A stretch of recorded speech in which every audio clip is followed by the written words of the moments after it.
Doctor Fernando Vargas Kemba, ¿cómo queda la situación de Colombia luego de que el presidente Santos desconociera el voto por no en la propuesta que él estaba llevando a cabo?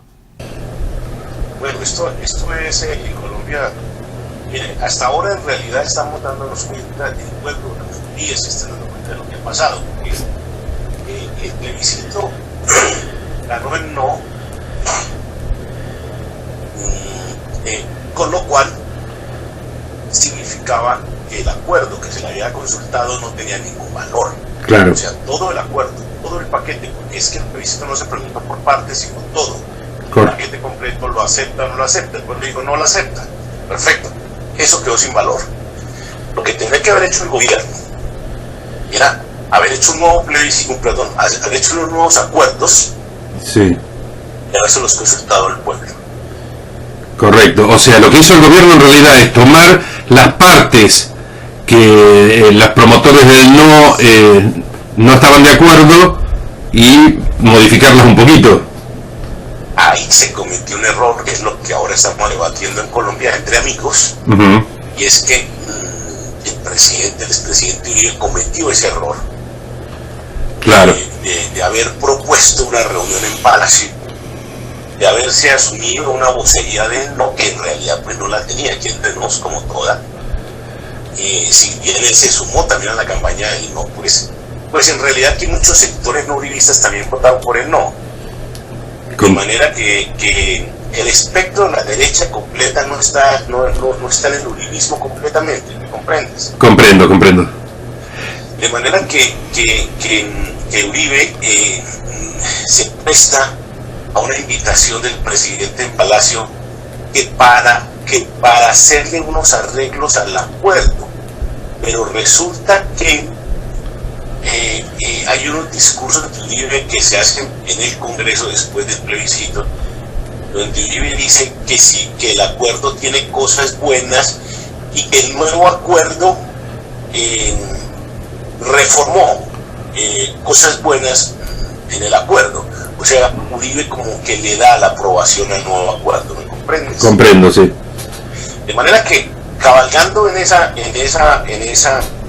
posición política en donde la oposición, entre comillas, o sea, el uribismo, la dirigencia uribista, Uribe, avala el nuevo acuerdo tácitamente al decir que tiene cosas buenas que le cambiaron, pues entonces sencillamente no se lo consultan al pueblo para no correr el peligro de que vuelva a negarlo, porque en realidad el acuerdo lo recogió el presidente, lo tuvo 3 semanas, le cambian 2 o 3 artículos de 310 hojas. Sí. Lo demás es exactamente igual y se lo presenta al Congreso para que el Congreso asuma, imagínate, el poder preferencial de la aprobación popular como órgano delegado del constituyente primario. O sea, todo un montaje asqueroso, claro, sin ningún fundamento jurídico ni histórico del derecho, sino sencillamente dijeron: vean, nosotros también somos representantes del pueblo y aquí podemos aprobar o desaprobar. Todos sabíamos que las mayorías del Congreso pues son 80 senadores y 100 son del gobierno, de manera que eso fue lo que hicieron, aprobaron el nuevo acuerdo en el Congreso de la República.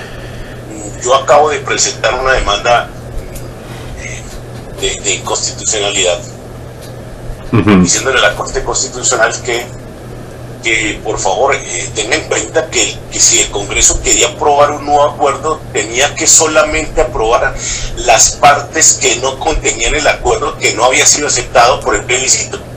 Correcto.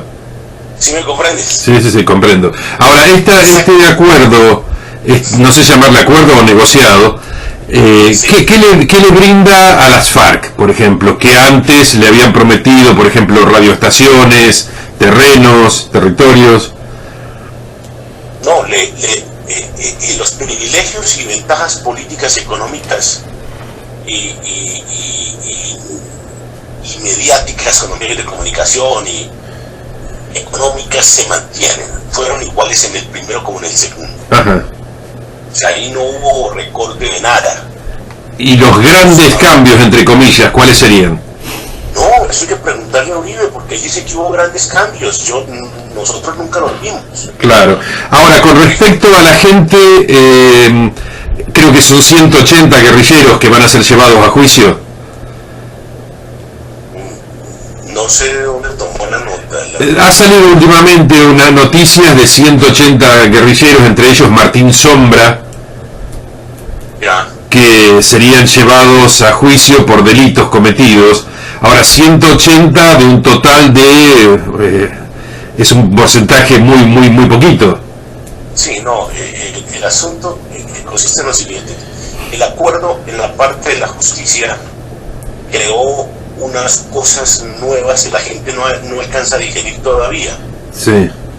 Dentro de las cosas nuevas que creó una ley de amnistía que ya fue reglamentada en el Congreso, que está en este momento en tránsito en revisión en la Corte Constitucional y estamos alegando allí, donde esa ley de amnistía volvió conexos al delito político, delitos atroces. O sea, por ejemplo, volvió conexo el homicidio, el secuestro, el narcotráfico, lo volvió conexo al delito político. En Colombia el concepto del delito político es un concepto aberrante, es un concepto que no responde a la modernidad de las democracias.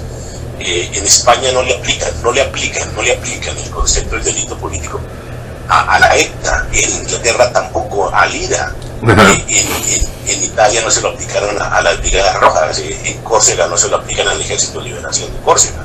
Es decir, ni los franceses, ni los españoles, ni los ingleses, ni los italianos le aplican el concepto beneficioso del delito político a un grupo terrorista que quiere acabar con la democracia. Así de sencillo. Así de sencillo. Pero nosotros sí, aquí sí lo aplican y las Cortes lo aplauden, porque aquí se crea el delito político solo pensando en la revolución común.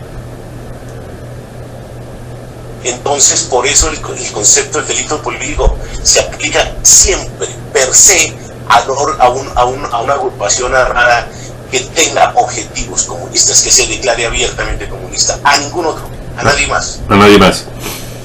De manera que hicieron algo más aberrante todavía, porque anteriormente se aplicaba el concepto del delito político, pero dentro de los conexos se le aplicaban solamente los conexos lógicos, o sea, el porte ilegal de armas, el uso de uniformes militares, etcétera.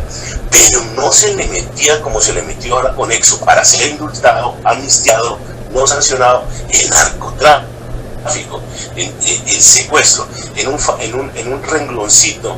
La definición del delito político, como quedó ahora en el acuerdo, que ya además lo van a llevar al marco constitucional, imagínate. Dice que el delito político son todos aquellos actos cuyo realización, cuyo objetivo final haya contribuido a la financiación de la revolución, a los fines de la revolución o al sostenimiento de la revolución. Claro. ¿Qué te cabe ahí? Ahí te cabe todo. Claro, estamos diciendo que prácticamente consideran a estos revolucionarios, entre comillas, como si fueran patriotas. Pues sí, más aún todavía, claro, porque como ahora se les va a reconocer años de servicio para la pensión, para la jubilación, de manera que pareciera como si durante los años de terrorismo contra el pueblo hubieran estado prestando el servicio al país, ¿no? O sea, esto es absurdo. Exacto. Esto es terrible en el sentido de que, por ejemplo, tú dices que 180 guerrilleros van a quedar pendientes de aplicación de justicia tal vez por delitos de lesa humanidad o graves infracciones del VIH. Pero te quiero decir, el procedimiento es el siguiente. Ellos crearon un tribunal, las FARC crearon un tribunal en la negociación, que se aparta totalmente del control de las cortes. Mire, esto es de locos. ¿Es un tribunal paralelo dirigido por ellos? Claro, un tribunal paralelo, pero sin tribunal superior que lo vigile. Comprendo. Sin cortes que lo vigile. La Corte Suprema no es superior al tribunal. O sea, un tribunal que va a tener más o menos 100 magistrados elegidos pues por ellos mismos. Sí. Ahí la ONU, cinco personas eligen los 100 magistrados. La ONU eligió un vocero para elegir 20 magistrados o 25 magistrados y nos mandó nada menos a García Sayán del Perú. Es un hombre muy cercano a Sendero Luminoso y todas estas cosas, ¿no? Correcto. Es decir, o sea, esto aquí es el pandemonio, en esto lo que sigue adelante. El procedimiento dice que en este momento, por ejemplo, se están prestando 3.000 guerrilleros presos para salir de la cárcel. ¿Esto con el indulto, doctor? Claro, con la ley de amnistía, por supuesto. Entonces ya lo están tramitando y lo extraño del caso es que los que van a salir dicen que son los que simplemente pues no tienen acusaciones de lesa humanidad. Comprendo. Y el tema de lesa humanidad es manejable, pero no van a salir libres, que sería lo lógico. Decirles, hombre, mire, que son beneficiados de esto, para su casa. Sí. No. Tienen que irse a las zonas de concentración de las FARC, o sea, ellos van a seguir reclutados dentro de las FARC. Eso es un absurdo. Comprendo. O sea, esta rehabilitación, digamos, de haber estado en la cárcel es solamente una preparación para volver a ser guerrillero. Claro, por supuesto que en la cárcel las FARC siempre tuvieron una academia. La dirección académica de las FARC y del Partido Comunista, y hay videos y hay cosas de eso. Hacían una serie de entrenamientos con palos como si fueran fusiles y cosas en los patios de la cárcel.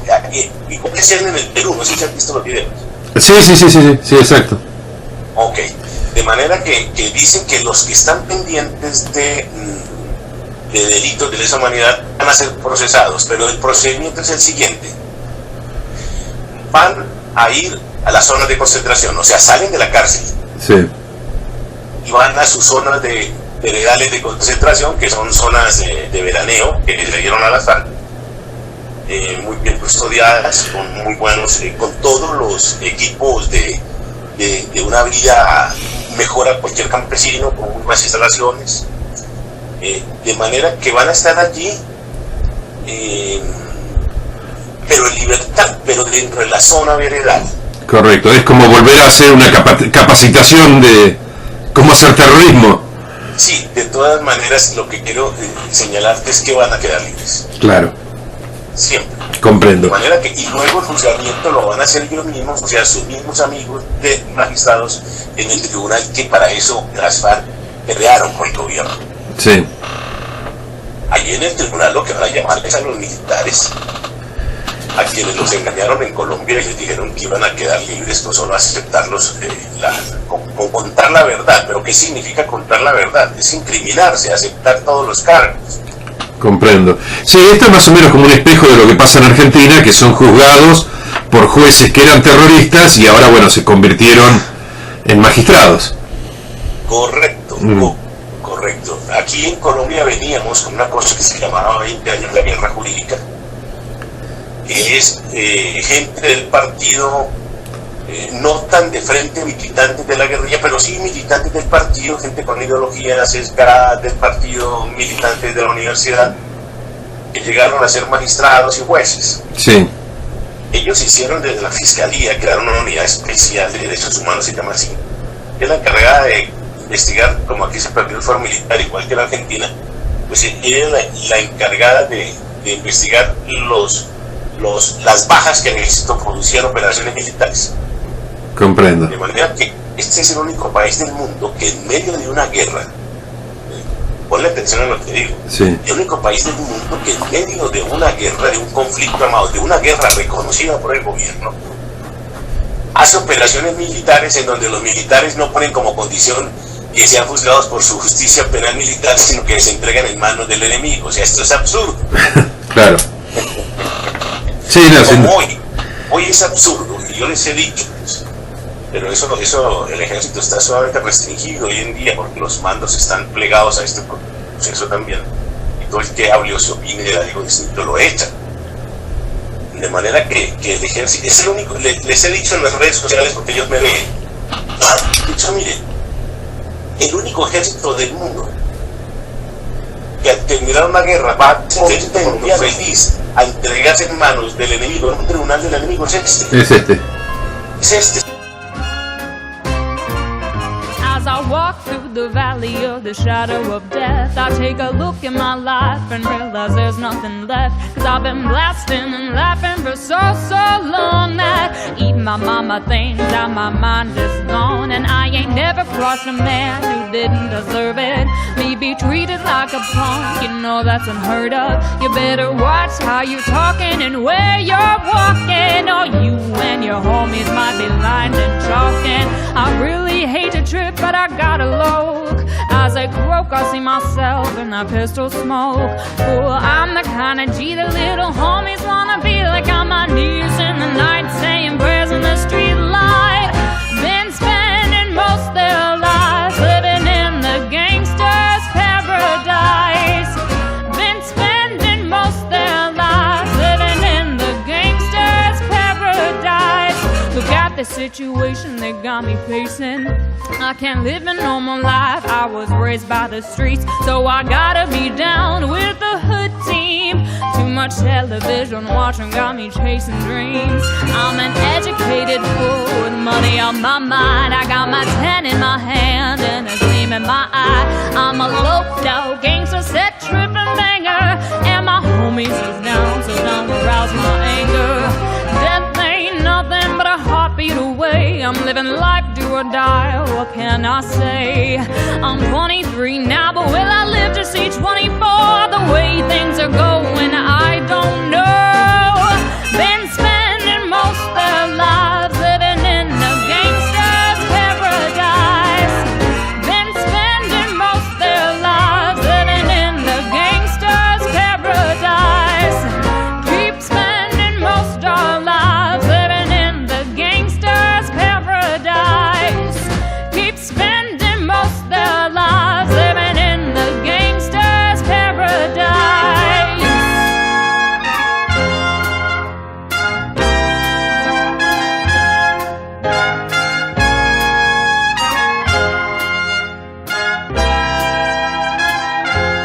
Tell me, why are we so blind to see that the ones we hurt are you and me? Power and the money, money and the power. Minute after minute, hour after hour, everybody's running, but how they let me looking. What's going on in the kitchen, but I don't know what's cooking. They say I gotta learn, but nobody's here to teach me. If they can't understand it, how can they reach me? I guess they can and I guess they won't. I guess they front, that's how I know my life